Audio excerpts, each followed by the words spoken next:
आज मैं एक ऐसे सवाल के पर बात करने आया हूं जो हर भारतीय के दिल में गूंजता है। क्या हम वास्तव में विश्व गुरु बनेंगे या सिर्फ स्वयंभू नारे लगा रहे और हकीकत से कोसों दूर? प्राचीन काल में भारत विश्व गुरु था, नालंदा और तक्षशिला की धरती जहां दुनिया ज्ञान लेने आती थी। आज हम फिर वही सपना देख रहे हैं। लेकिन मित्रों, आचार्य चाणक्य ने कहा था, बालू का महल सुंदर लगता है पर समय रहते उसकी बुनियाद पक्की कर लेनी चाहिए, वरना वो ढह जाता है। आज हम गहराई से विश्लेषण करेंगे कि क्या हमारा विश्व गुरु का सपना बालू का महल तो नहीं। हम बात करेंगे कैसे पाकिस्तान, जिसे हम कर्ज में डूबा और आतंकवादी देश कहते हैं, संयुक्त राष्ट्र सुरक्षा परिषद का अध्यक्ष बन गया। ऑपरेशन सिंदूर, जिसने 100 करोड़ हिंदुओं की उम्मीदें जगाई, लेकिन क्या वो सिर्फ हवाई बनकर रह गया? मोदी जी की विदेश यात्राएं और हमारी कूटनीति, क्या ये हमें विश्व गुरु बना रही है या हमें कोई शिष्य या साथी नहीं मिल रहा है? और सबसे बड़ा सवाल, क्या हम 140 करोड़ भारतीयों का विश्वास जो मोदी जी पर है सचमुच विश्व गुरु बनने की राह पर है? आइए बात करते हैं। हर हर महादेव मित्रों, मैं छोटा नरसिंह आनंद अनिल यादव एक बार फिर स्वागत करता हूं आप सभी का। मित्रों, सबसे पहले बात करेंगे उस खबर की जिसने हमें झकझोर दिया है। पाकिस्तान वही देश जिसे हम भुखमरी, कर्ज और आतंकवाद का पर्याय बताते हैं, संयुक्त राष्ट्र सुरक्षा परिषद का अस्थायी अध्यक्ष बन गया। ये वही पाकिस्तान है जिसके खिलाफ हम रील बनाते हैं, वीडियो बनाते हैं और कहते हैं कि वो तबाह हो चुका है। लेकिन सवाल ये है, अगर वो इतना कमजोर है तो यूएनएससी का अध्यक्ष कैसे बना? और सबसे बड़ा सवाल जो है, भारत ने इसका विरोध किया लेकिन कोई बड़ा देश हमारे साथ आकर खड़ा नहीं हुआ। मित्रों, जब पाकिस्तान को अंतरराष्ट्रीय मुद्रा कोष से $1 बिलियन का लोन मिला तो भारत को छोड़कर किसी ने विरोध नहीं किया। ट्रंप, जिसे मोदी जी अपना मित्र बताते हैं, वो भी चुप रहे। उल्टा कुछ देशों ने तो पाकिस्तान की सिफारिश तक की। यह वह समय था जब पाकिस्तान से हम ऑपरेशन सिंदूर के माध्यम से लोहा ले रहे थे और पाकिस्तान पर आतंकवाद के साथ साथ पहलगाम में मारे गए 26 निर्दोष लोगों की हत्या का आरोप लगा था। यह हमारी कूटनीति की कमजोरी नहीं तो क्या है?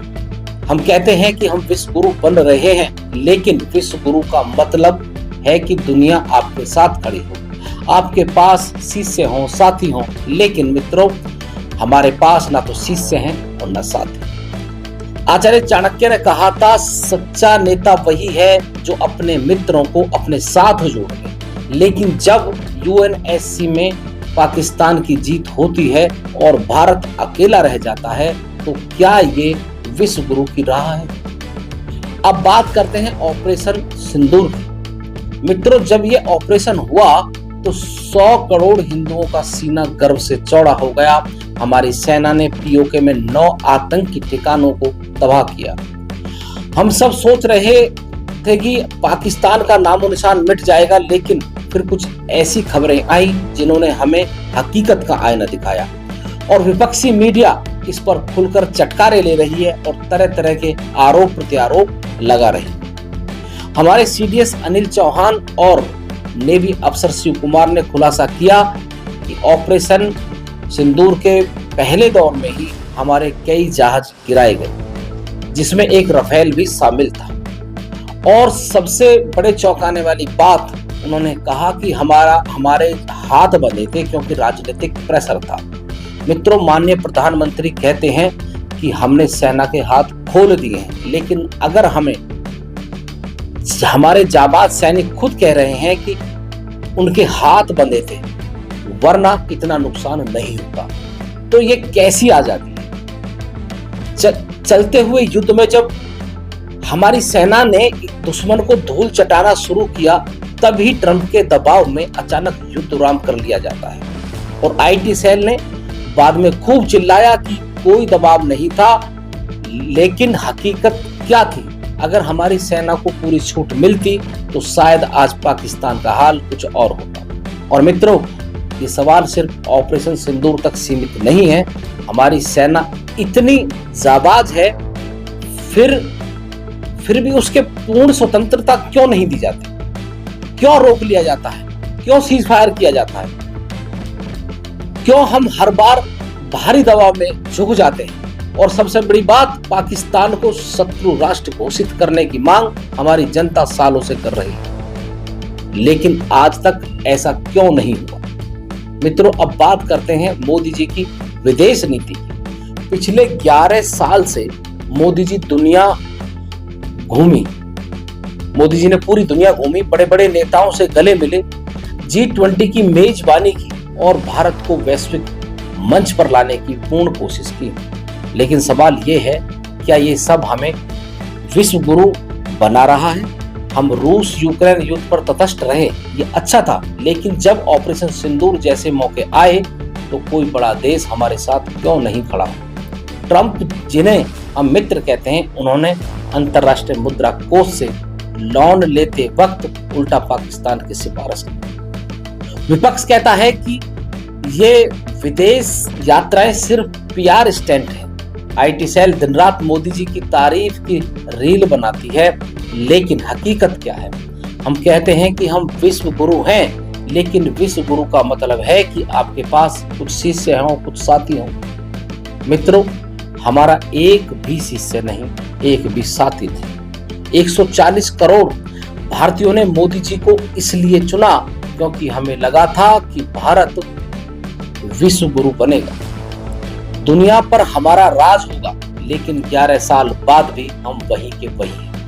IT सेल 40-50 साल पुराने विपक्ष के मुद्दों को उखाड़ कर हवा देती रहती है, लेकिन इससे देश का भविष्य नहीं सुधरेगा। आचार्य चाणक्य ने कहा था कि सपने तभी सच होते हैं जब उनकी बुनियाद पक्की हो। क्या हमारी विदेश नीति की बुनियाद पक्की है? मित्रों, अब समय है हकीकत को स्वीकार करने का। हम 140 भारतीयों का विश्वास मोदी जी पर है, लेकिन विश्व गुरु बनने के लिए नारों से आगे बढ़ना होगा। हमें चाहिए शिक्षा और स्वास्थ्य की मजबूत बुनियाद। हर भारतीय को गुणवत्तापूर्ण शिक्षा और चिकित्सा मिले, तभी हम विश्व गुरु बनेंगे। हमें ऐसी विदेश नीति चाहिए जो बड़े देशों को हमारे साथ जोड़े, ना कि हमें अकेला छोड़े।